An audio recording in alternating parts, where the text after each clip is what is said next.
I think we made some mistakes in the past in conservation, and I think rewilding can help improving those, fixing those mistakes, because it's not nature versus culture, it's really people in nature with rewilding. But people, I think, are still a bit afraid of the term.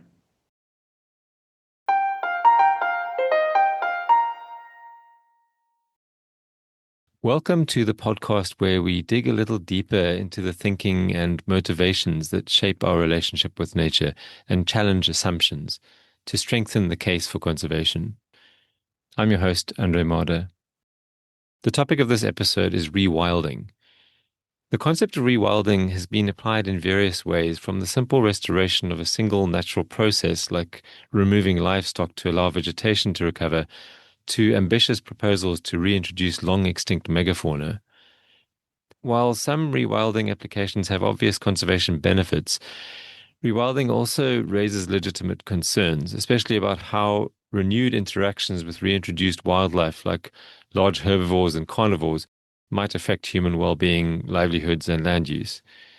Rewilding has become a popular and sometimes controversial topic within conservation circles. It's also been gaining traction and growing public and governmental interest as societies search for more holistic approaches to restoring ecosystem processes and biodiversity. Joining me to unpack what rewilding means and to explore the potential conflicts and compromises that come with it is Marine Drouilly. Marine is the regional coordinator for wild cat surveys and research in West and Central Africa with the NGO Panthera. I began our conversation by asking her to narrow down a definition of rewilding and to explain what it looks like in practice.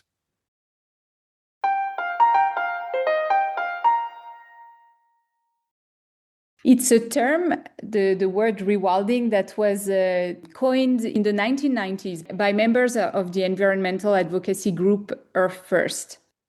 And so the term rewilding was later a bit refined and grounded in a scientific context in a paper that was published in 1998 by two famous conservation biologists, Michael Soule and Reid Noss. And so Soule and Noss, they conceived the rewilding as a conservation method that was based on the concept of 3 Cs, which is cores, corridors, and carnivores. So we call it the 3 Cs concept now. But for them, the key components of rewilding incorporate large core protected areas, keystone species, so that's the species that have disproportionately large effects on their natural environment relative to their abundance. So large carnivores are a great example, and ecological connectivity, based on the theory that large carnivores play regulatory roles in ecosystems. So the most common types of core areas are national parks, wilderness reserves, and a good example of these 3 Cs rewilding, it's the rewilding with wolves, the reintroduction of wolves in Yellowstone National Park in the US. Mm-hmm. But that's a bit like, it's a scientific concept. But if we want to explain it in a clearer way, rewilding, it's about letting nature taking care of itself. And you do that by enabling natural processes to shape ecosystems, to repair damaged ecosystem, and to restore degraded landscapes. And that's the definition that is used by the organization Rewilding Europe. They're based in the Netherlands. And population enhancement and reintroduction of key native species are part of the process. So as you say, reintroduction can be carnivores, large herbivores, or emblematic species are part of the process.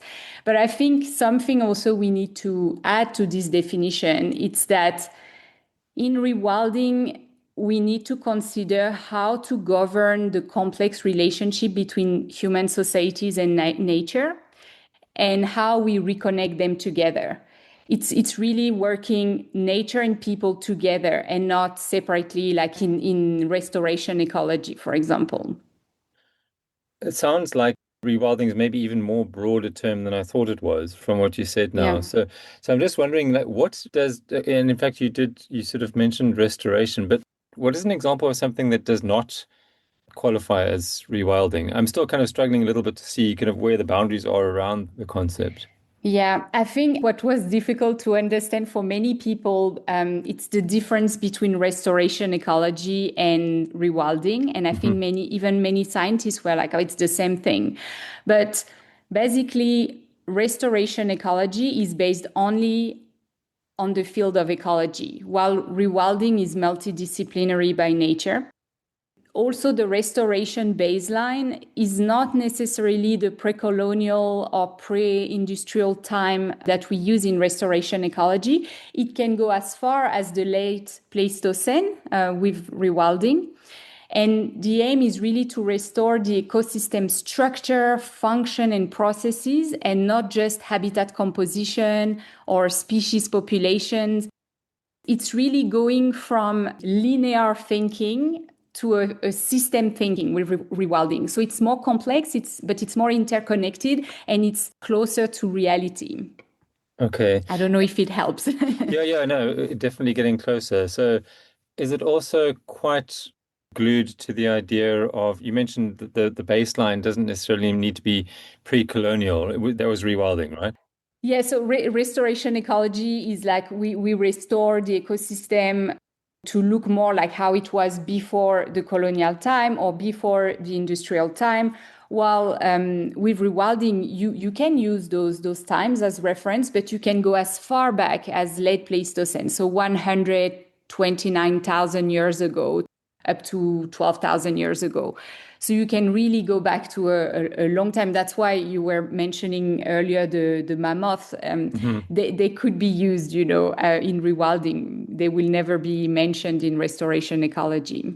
Okay. So the difference is kind of more in, being able to go back further in time. I was actually going to ask you Yeah. the opposite. I was going to ask if rewilding then all could include, perhaps sort of what something looked like 50 years ago, because thinking about the South African context that we're both fairly familiar with, and the Karoo in particular, Mhm. the Karoo's gone through different kind of phases of depending on stocking densities and all sorts of stuff. So maybe this is too specific a question, but can rewilding include sort of going back 50 years or 100 years, or is the idea to go back at least as far as the pre-colonial times?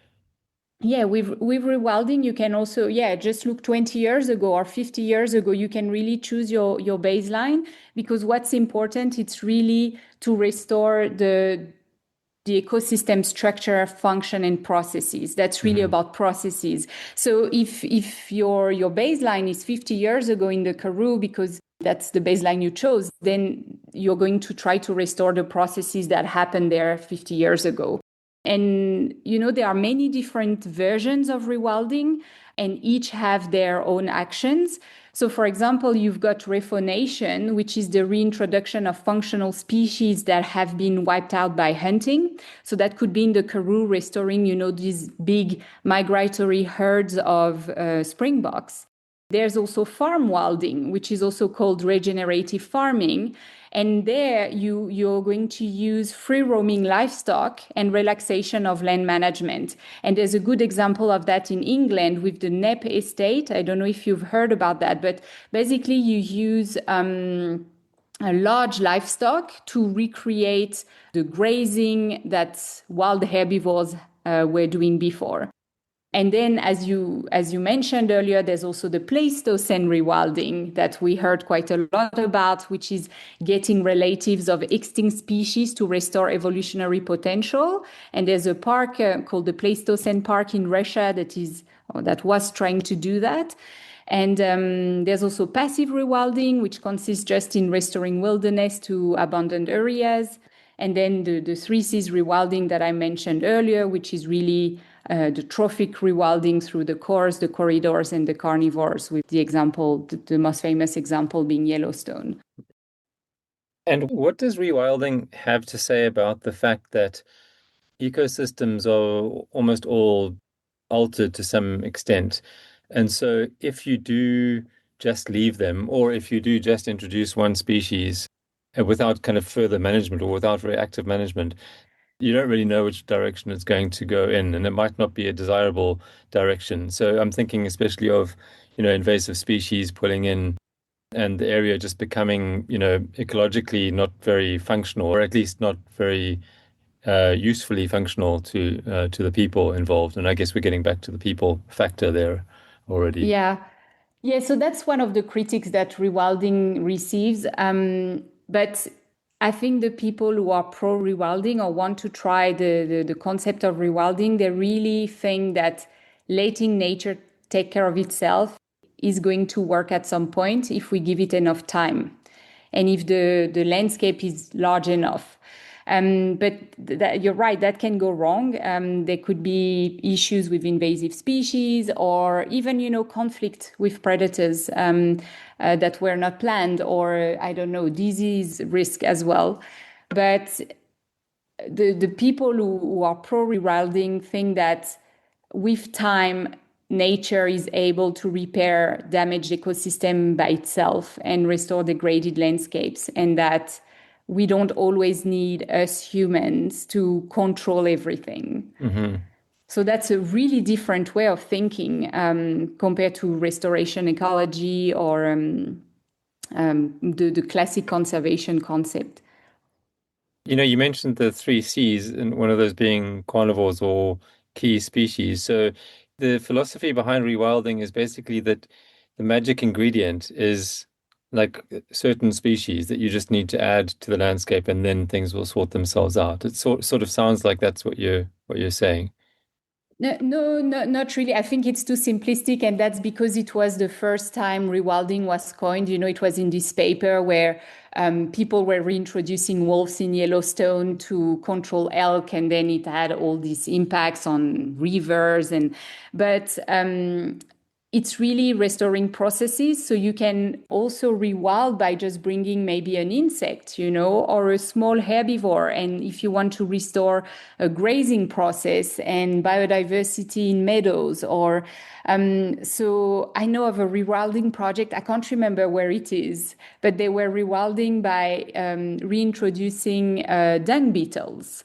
So depending on what processes you're trying to bring back, you can rewild with many different species. You can also not necessarily bring back species, but just leave rivers, meander freely without having to build dams or things like this, or forests regenerate on their own without having to cut them. Or there are many different types of rewilding, but it's always based on leaving nature do its own thing. hmm I can imagine that, when these projects are attempted in real life, originally they might think, okay, we add wolves to the system or we add dung beetles or whatever it is. And then in reality, so things shift in the direction you might not expect. And then you have to tweak something else. And then you have to tweak something else. It's kind of like almost anything that you keep sort of having to fine tune in order for it to go in the direction or to go in a direction that you want it to go. Is that often the case, or do things usually more or less work out as intended? I think because the people who use rewilding are very hands off. hmm They're going to leave the ecosystems work their way. And if it's not going exactly the way they think it would be going, it's fine. hmm Um, I don't think there are many rewilding projects that are like, okay, we want to restore exactly this in that way, because then it would not be rewilding.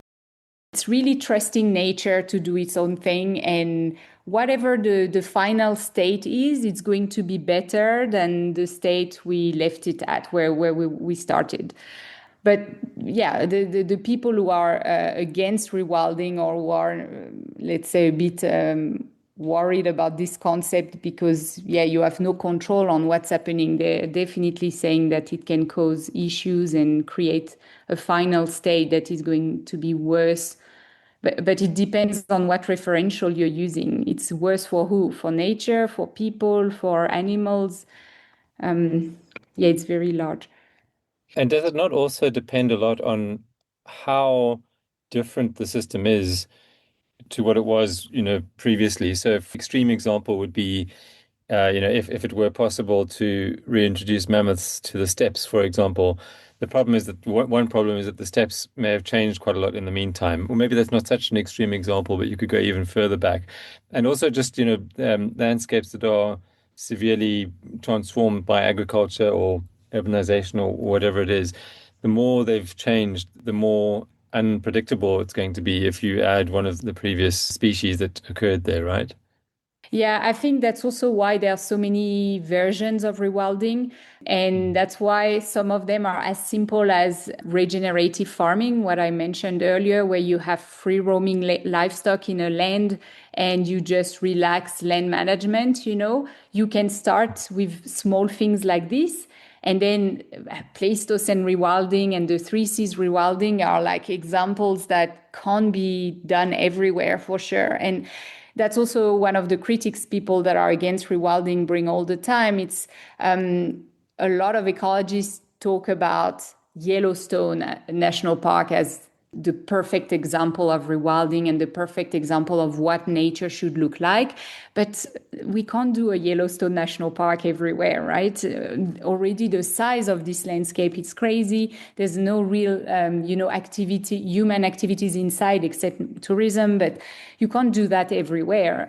So I think we can always find a version of rewilding that would fit a landscape.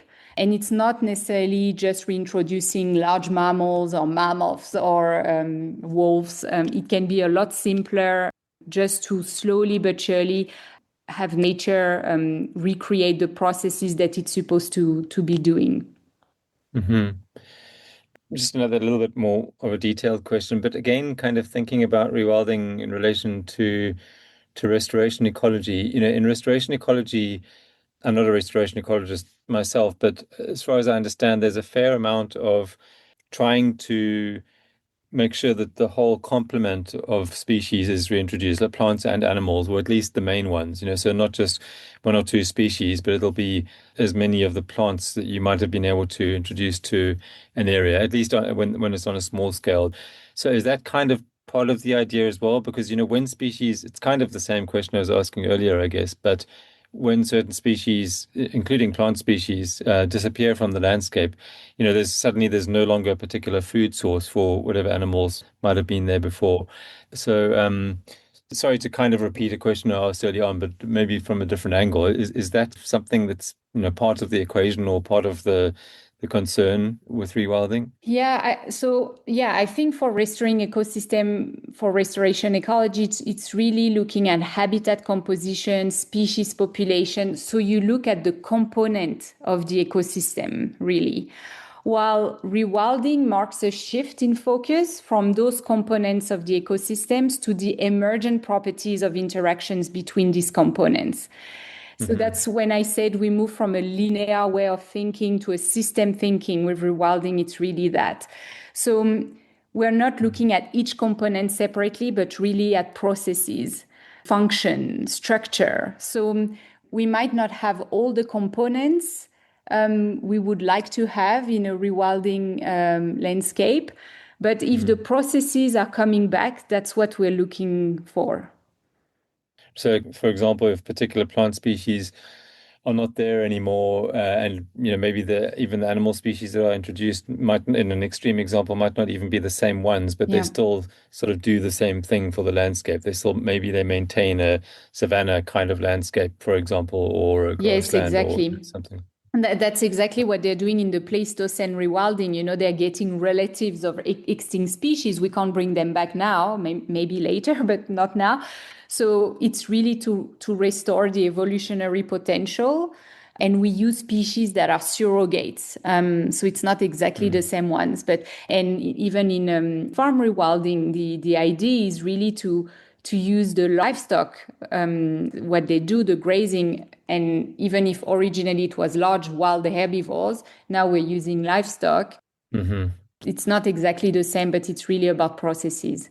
The only issue, and that's the issue that the farmers were talking to me about, it's that it's very hard to know what amount of livestock you can have, so it doesn't destroy your vegetation, and it varies with time. And now with the droughts, there are more and more droughts in the Karoo, or like floods and then big droughts. It's really hard to find. So sometimes you have farmers who have a certain amount of sheep and they have to limit the size of their livestock because the land is not taking that anymore. It's too much grazing, or they need to change or do the rotational system more often than they used to. And so it's always difficult when it's humans who have to control the process, because we can't take into account absolutely everything. While if we say we leave nature do its thing, well, the big herds of herbivores, they will migrate when they need to. They will know the food is not there anymore, and they will migrate, or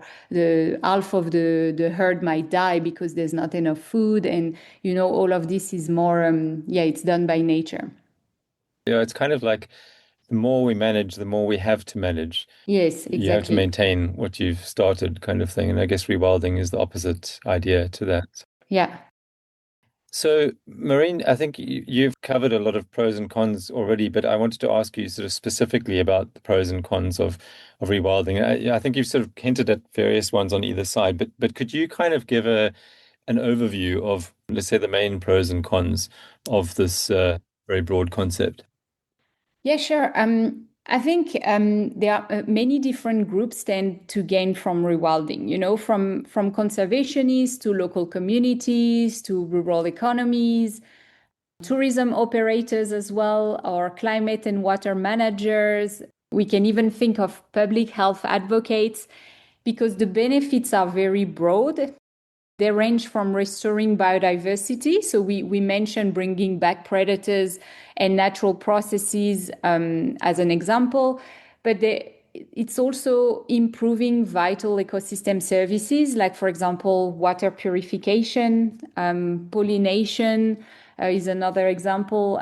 So rewilding, in its idea, it's really to help landscapes become more resilient to change, so they can withstand challenges like droughts, like we were talking about, or floods, which are all very important in time of climate change. So that's what you want to do with rewilding, and that's why it could be positive for many different stakeholders.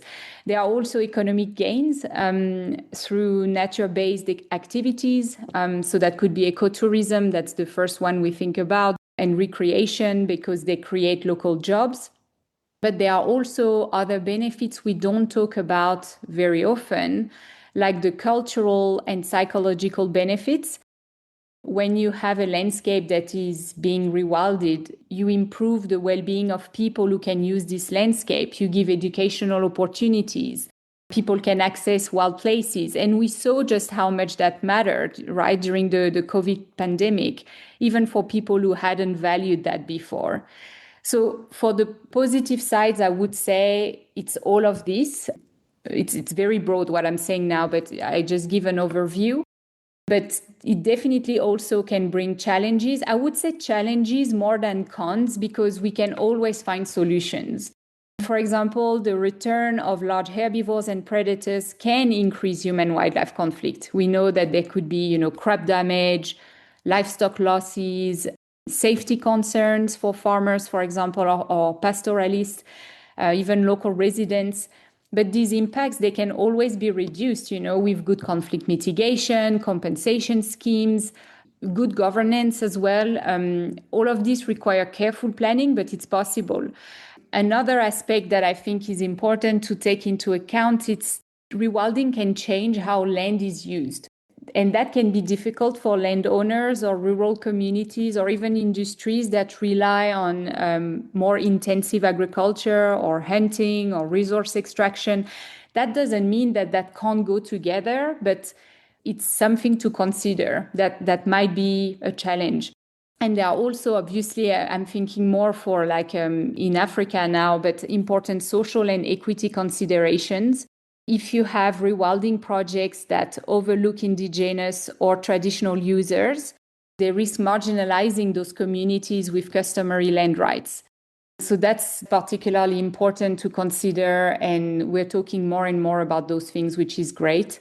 And another uncertainty you mentioned earlier was the ecological uncertainty, right? If you restore species or processes, sometimes it can have unintended effects.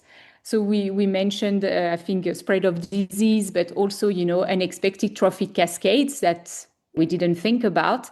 So all of these are, I would say, I would not say cons, but they are definitely challenges to think about. And so policymakers and conservationists need to really address these issues and carefully plan the projects and really talk to the public to explain what they're trying to do. There's also this perception of the public about wild landscapes that can be misinterpreted as neglect. At least I see that a lot in Europe. So in the end, it's really about, governments, land managers, they have to balance all these diverse interests and moving those projects forward, but also listen to the different stakeholders and try to find solutions. Just to kind of move away from the South African examples for a moment, I mentioned in our email correspondence about the wolves in Europe example. Yeah. My understanding of the situation is that throughout like almost all of Western Europe, wolves were basically extinct, right? And then they started a decade or two ago, they started reintroducing them. I might have my facts really inaccurate here, but you can correct me. But it's been pretty successful. So the wolves have been increasing in numbers. And there are other examples of this in other parts of the world as well, in North America and in Africa and other places. And so you've got a situation now, as far as I understand, where I think farmers are the ones who are least happy about this. And I guess my question would be, how much of an issue is this of people who are forced to live off the land essentially versus people who don't have any direct consequences of there being a predator on the land? It seems like there could be the ones who are supportive of it are the ones who are not affected. So how do you mitigate that argument? Yeah, so sorry, you mentioned that wolves were reintroduced in Western Europe, but they came back naturally. It's very important to say it because especially in the conflict between stakeholders about predators or about wolves in that case, some stakeholders like some farmers think that conservationists have reintroduced wolves into Western Europe. That's not the case. They came back completely naturally. Mostly because, people were leaving the countryside.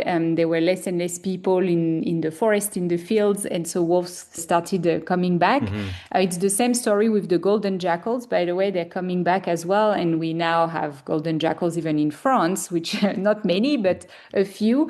And that's really completely natural processes. So there were animals that were reintroduced, like the beavers, the Eurasian lynx, bisons, things like that. But the wolves was not reintroduced in Europe. It was really a natural movement.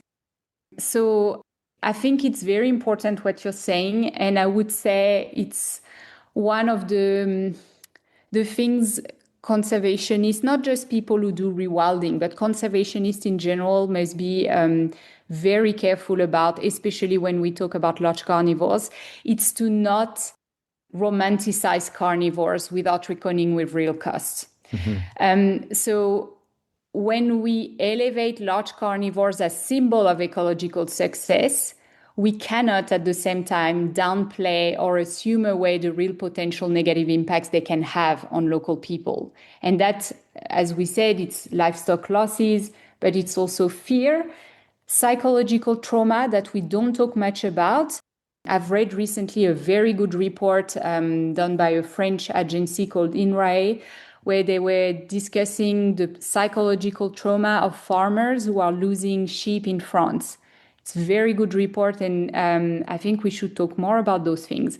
And if we don't, that's going to have serious impacts in terms of resentment, retaliatory and illegal killings. We see it in Europe with lynx, with wolves, loss of trust between stakeholders. We can't discuss anymore. We don't trust each other. And then failure of coexistence strategies. So one example I know a bit about, it's the Eurasian lynx reintroductions in parts of Europe that have sometimes been done without stakeholders consultation or not sufficient stakeholder consultation, without compensation schemes or conflict mitigation. And I'm talking now, if I can give the exact example, but the only reintroduction of lynx we had in France that was between 1980s and the 1990s. And stakeholders, especially hunters, felt they were not consulted enough. And so it created, a lot of illegal killing of lynx and lots of conflict between actors. And still today, we are struggling with that, like 40 years later, 50 years later, which is crazy. So also, many conservationists are going to look at the support for the species in terms of, general public support. And they're going to say, 80% or 90% of the people are pro lynx reintroduction. Okay, but what they call the general public is not the people who are necessarily directly impacted by those carnivores. So we should also be very careful who we talk to. Maybe the general public want more lynx in France, and great. But then we should also talk to farmers who are going to deal with, the everyday life with the lynx and see what they think and what they want. And I think more and more the projects in rewilding, in conservation, are taking those aspects into consideration, but we're still not completely there. There's still a lot of work to do in this field. Something that I've noticed, but please, I'd like you to correct me if I'm wrong about this, is that the rewilding idea in Europe has really taken off recently. And you mentioned, or you corrected me about wolves, but you mentioned about beavers and bison and a couple of others. Is that a relatively recent phenomenon, as I suspected it was? And if so, why has it happened now? Why not in the past? I think there are different reasons, but one of them would be maybe the socio-political and funding drivers that could explain the difference between, Africa, where it has always been, wild species and people have been living with wildlife, versus in Europe and in the US, where we're now talking about rewilding. In Europe and in North America, there have been rising environmental movements and policy frameworks, and also high-profile reintroductions, like we said, the beavers, the bisons, the Eurasian lynx, and in the US, the wolves, that have created this fertile ground for rewilding. And now rewilding is a visible, funded, and media-friendly umbrella. We talk about rewilding. There's a public appetite for bringing nature back. And the narrative appeal of charismatic species to propel the term rewilding. While in Southern Africa, I think conservation funding and practice have always or historically been more institutionally embedded around protected areas and anti-poaching, livelihoods. So the goals were pursued under different terminologies and incentive structures. So in the US and in Europe, we talk about rewilding, bringing back nature, restoring what was lost. So it's all this cultural narrative that is important. And it is what resonated in post-industrial societies. We mentioned about urbanization, ecological disconnection. The approach of nature conservation that was developed in the 1980s on those continents was also aging, and there was really a need for a new, more hopeful, maybe, and empowering environmental narrative. While in Southern Africa, I think many communities have long-standing relationships with wildlife, even if they are complex and sometimes conflicted. The narrative is more about sustainable coexistence, economic integration than the rediscovery of nature or the return of nature. It has always been there. I would say it's that, mostly. Mm-hmm. And what's next in terms of rewilding? I think things are quite different now to what they were 20, 30 years ago. But if you look 20 or 30 years into the future, do you see, a lot more species reintroduced to parts of the world like Europe, and how do you think it might change in Africa? I mean, whichever places you focused on most, like, how do you see things evolve? Well, in Europe, especially Western Europe, I see some really positive changes, and a good example is the work done by this organization I mentioned earlier, Rewilding Europe, where they really work with people in landscapes that are, that that are not very natural, like the processes are not there anymore, and they're really working to bring nature back, but with people, with the local people. And I think that's really good. And they don't necessarily reintroduce species, or they're going to reintroduce a few species here and there in different projects, but it's also the species are going to come back naturally if the landscape is there, if the processes are there, and if people have acceptability towards those species, you know. So in Europe, I have a positive, I think I'm quite positive on where we are going, although the politicization of conservation is really a problem. We see it with the wolves. So yeah, I would say that that's the scary part. In Africa, Africa is so big. It's really hard to say in Africa, but I work in Central and West Africa, and mostly in West Africa. And there, I was quite negative when I started working there, because you see those tiny little patches, those national parks that are those tiny little patches of natural land that are not fenced. It's not like in Southern Africa, it's not fenced at all. And there's a lot of poaching, lots of species have disappeared, especially the large carnivores. But actually, speaking with the government, there's a real will to bring back some iconic species and develop tourism.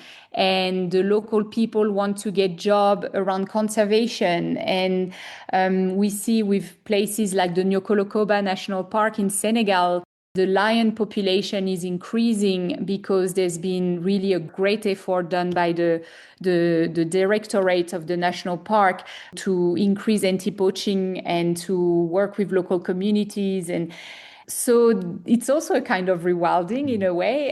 If the lions were, they were at a level that was so low, I don't think they were really playing their role as apex predators. But now with their population growing, they are restarting to be the apex predators they're supposed to be.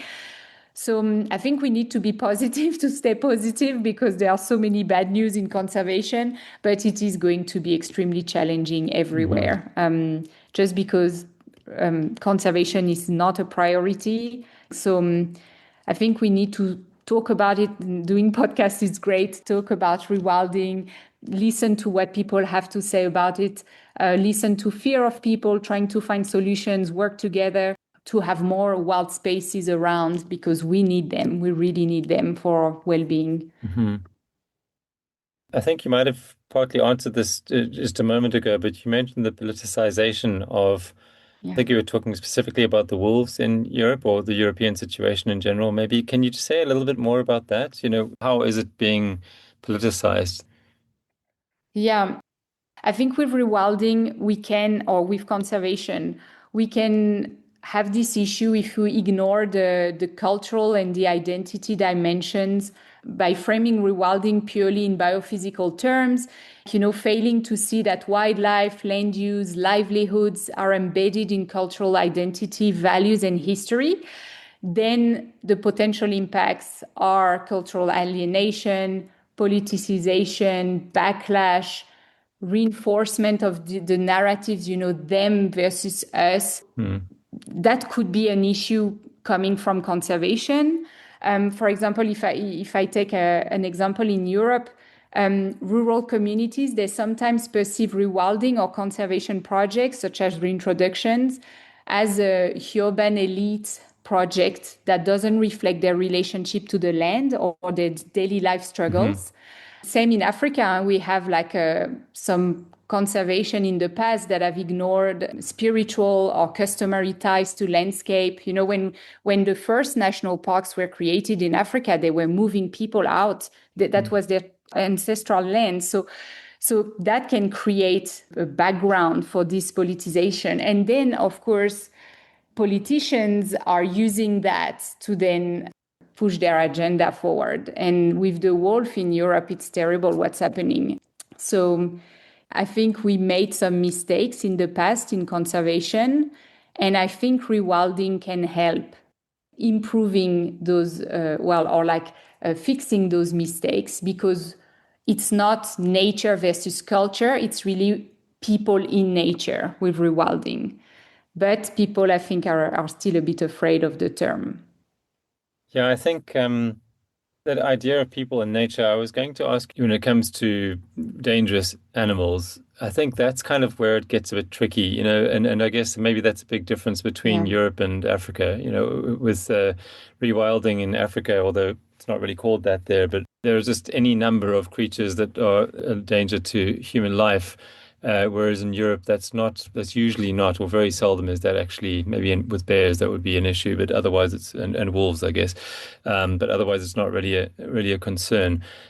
I often think about this idea of the conventional biological diversity's vision is about life in harmony with nature. And the kind of logical conclusion of it all is this idea of a mosaic landscape, and it's not stipulated, but you can almost imagine one without any fences.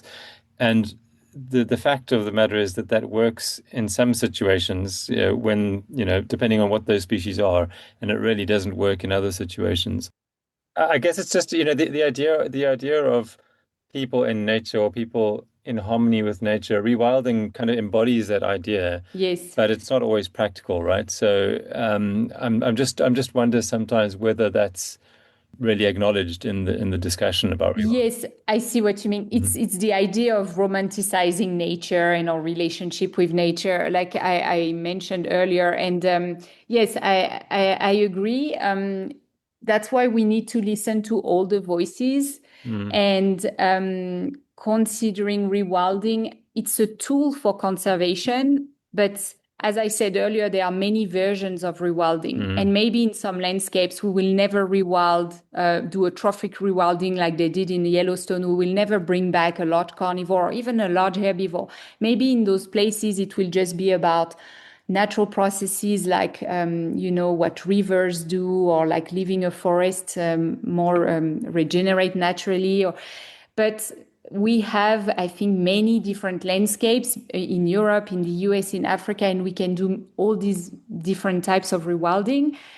And there are places where people are relatively happy to live with large carnivores because it brings, like we were talking about Southern Africa, like the trophy hunting industry saying if it pays, it stays. mm. There are places where really having carnivores bring money to the people, and it's not just negative conflict. So maybe in those places we can think about rewilding as bringing back large carnivores, but in other places like Western Europe is very interesting for this because we lost our wolves and our lynx a few centuries ago, and now the wolves came back in France in 1992 and the lynx in 1983 with the reintroductions.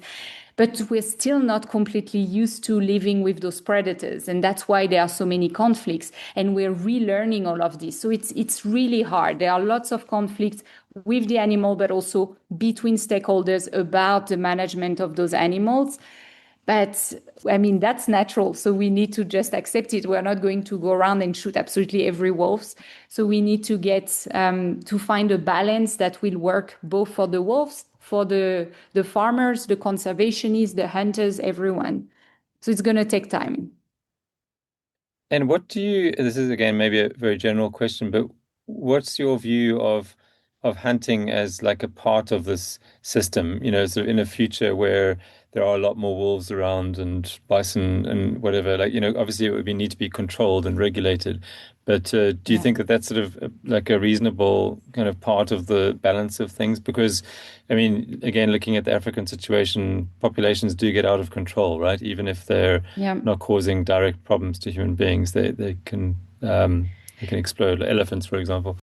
Yeah, the thing is, in places where animals have been restricted to small areas, and that's the case for the elephants. When we look at, I don't know the numbers by heart, but when we look at the size of the places they had to roam in the past versus now, it's tiny. They really have no space. So obviously, when they're going to be either fenced in an area, or even if it's not fenced, but just in an area that is completely isolated from other parks because all around there's no more connectivity because there are towns, villages, urbanized valley, whatever we call them.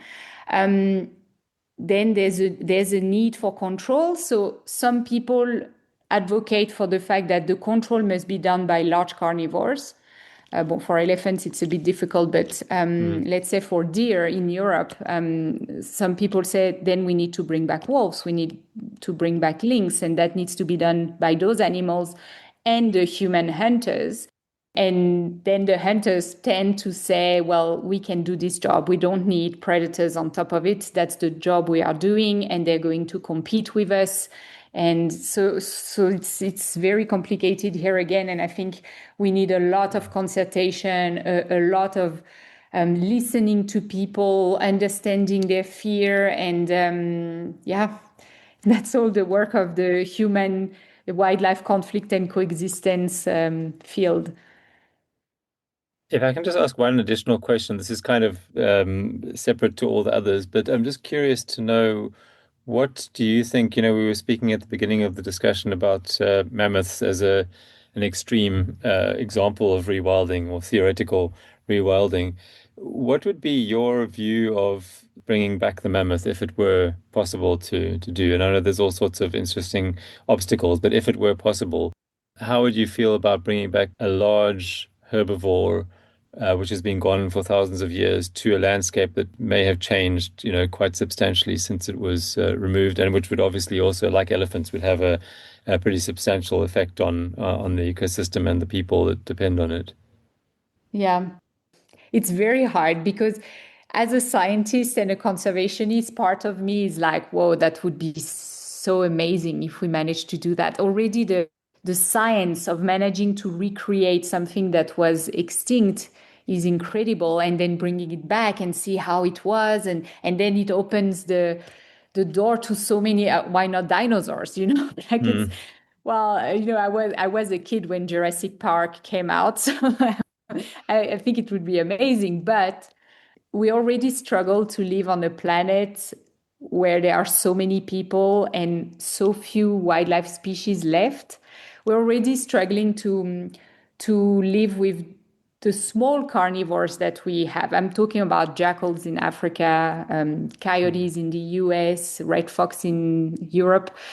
Bringing such a big animal, even if it's not a carnivore, when we see what's happening with the elephants in Africa or in Asia, I think it's too late to do something like this. We would need to completely change our way of thinking about nature, of our relationship with nature. We would need to be a lot more tolerant and leave space for other species, which I think we really don't do at the moment. We don't know how to do. So I don't think it would be reasonable. Yeah, that sounds like a very sensible answer. I also don't really know what my answer to that question is, but I think I agree with everything that you just said now.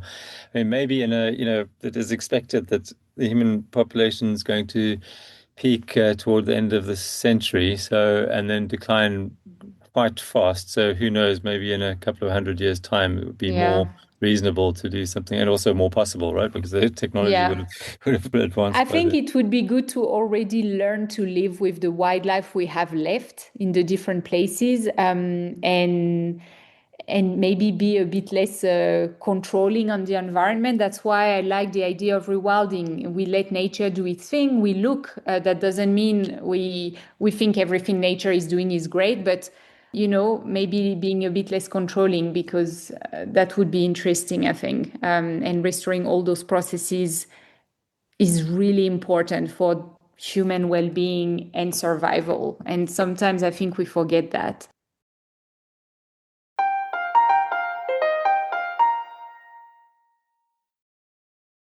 Next time, I will probably be speaking with well-known political scientist Roger Pielke Jr., who is known for his data-driven and critical analysis of how science and policy interact in the world of climate and environmental decision-making. Roger is considered controversial by many environmentalists, but his academic record speaks for itself, and we'll be delving into what he's published. I hope you can join us.